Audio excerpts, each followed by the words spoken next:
Ito nga pala guys, papakita ko sa inyo kung paano i-charge yung mga battery na 18650 kay Lito Kala.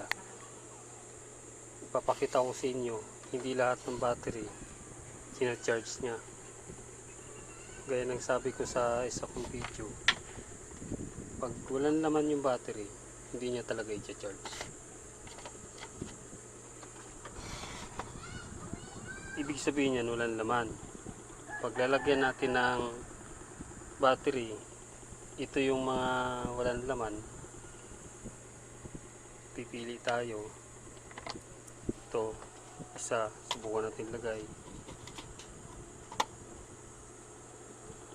Yan.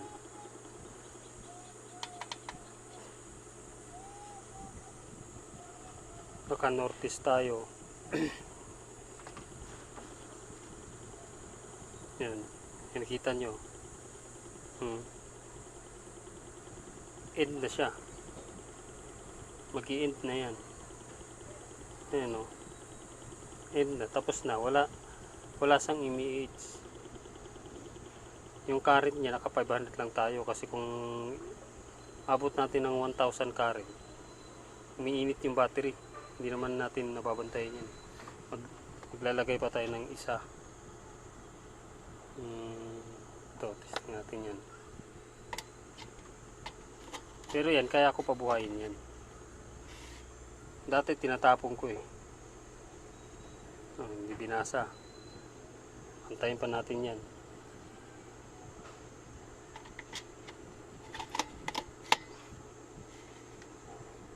Ito, binasa. Binasa na rin yun to. Oh, bilis oh. Lagay natin sa northeast. Northeast.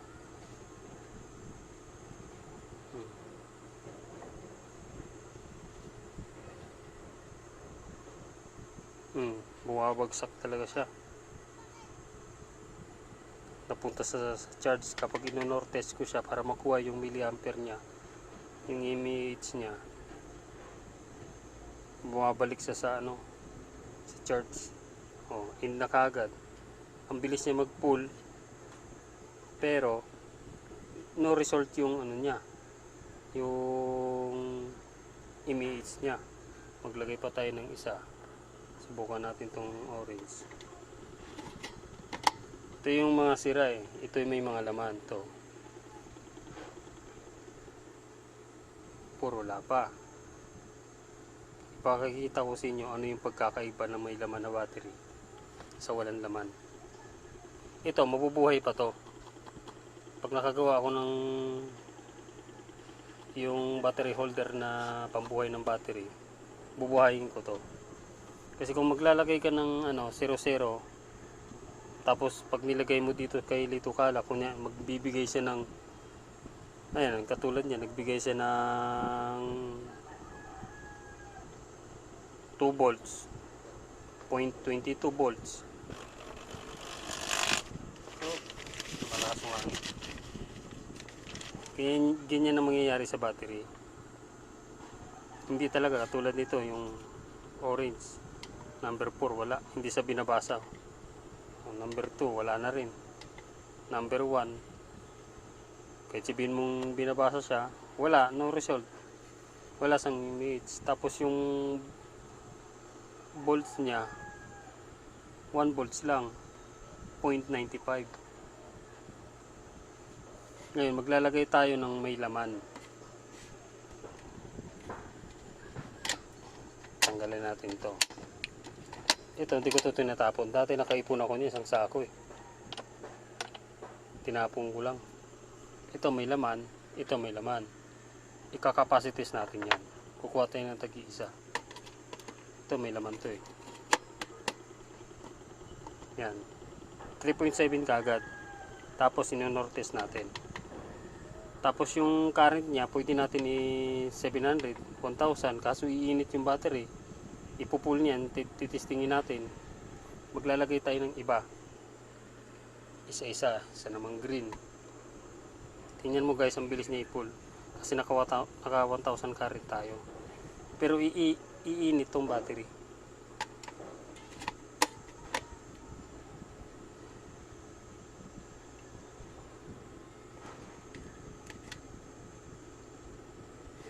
Ayan, number 2, 3.1. Lagay natin sa Nortes. Tapos ilagay natin sa 700. Ito palang Nortes, ang ibig sabihin niya,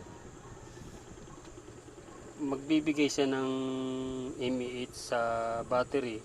Pagtapos niyang i-charge yung battery, i-full charge, i-discharge niya yan hanggang 3 volts. Doon lang siya magbibigay ng mAh. Tapos bago mo sa kuhain, ipo-full charge din siya ng 4.2 volts. Kaya matagal pag nag-capacities tayo ng ng battery. Ano? Tingnan nyo guys. 3.3 yung number 2. Yung number 1 3.8. Tingnan nyo yun kung may pagbabago yun mamaya. 700 current yung binigay natin sa number 2. Sa sa 1 naka 1,000 tayo. Sa number 3 gawin natin 500 lang. Hanap pa tayo isang battery. Itong pula, yung sinasabi nilang napakainit, pero mas maganda sa lahat.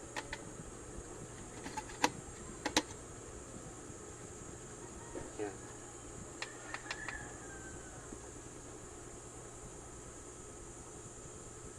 Yan. Naka 500 lang.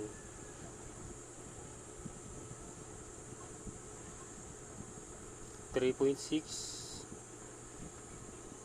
3.7 yung number 2 3.3 3.7 last papakita ko lang, lalagay tayo ng isa pa,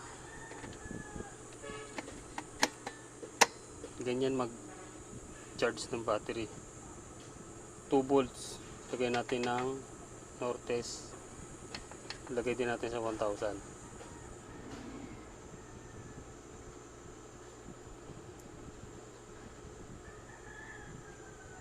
Para malaman natin kung maasahan ba siya. Yan na, nagkakakarga na siya. 3.1. Baga sa charger, fast charger tong 1,000 current na to eh. 3.3. Diba guys, ang layo ng pagkakaiba sa walang laman na battery tsaka may laman. Pero ito, hindi ito may tatapon, di tulad dati tinatapon ko lang. Kaya ko ito buhayin. Makakargahan ko lang sa ng 3.7 sa pamamaraan na alam ko. Babasahin na sa ng litukala. Pagka nakagawa ako nun, gagawa rin tayo ng video. Pag nakagawa ako ng holder. Kasi bibilihin ko pa yung battery holder. Lalagyan din natin ng BMS. Tapos controller. Kasi doon mo lang ilalagay ito. Pero pag ito nilagay mo doon sa holder na sinasabi ko, hindi yung basta-basta gagana ba masira yung BMS. Hindi basta-basta gagana. May technique pa ako doon. Pinakita ko lang pala sa inyo guys kung ano yung pagkakaiba ng may laman na battery tsaka sa wala. Para dagdag kaalaman lang. Ayun ang tagal. Ang result nito abutin pa to bukas. Anong oras na ngayon? 1:50 o 1:51. Yan ang oras natin ngayon. Tapos bukas ng 1:51 ang result, pero hindi pa sa full charge. Mga hapon mo siya, kinabukasan ng hapon, full charge na siya.